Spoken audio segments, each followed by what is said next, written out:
Getting your app on realtors' phones is a great way to stay top of mind when they have clients that need a good referral for financing. Want to get your app on more realtors' phones? Here are a few things you can do to successfully share and share again. Every time you meet face-to-face with a realtor, make sure you share the app. We recommend simply asking them if they have a smartphone, and if the answer is yes, open up your app, ask for their number, and share it via text message. Once you send it to them, help them install it on their phone while you are with them still in person. Walk them through the features so that they know how the app will benefit them and their clients. They will be much more apt to use the app once they understand that it's a helpful tool for the home buying process and not just a marketing tool for you. A big selling point for realtors and their clients is the easy-to-use mortgage calculator.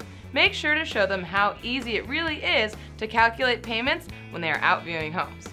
The contact function also can be a selling feature. Make sure to point out how easy it is to call, text, or email you if they have any questions. Realtors love the app once they figure out how helpful it can be for them and their clients when out viewing homes. Most of the time, they will even want their own.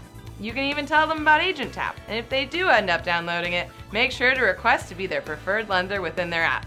If you have any questions, please feel free to call us at 1-855-TAPIFY.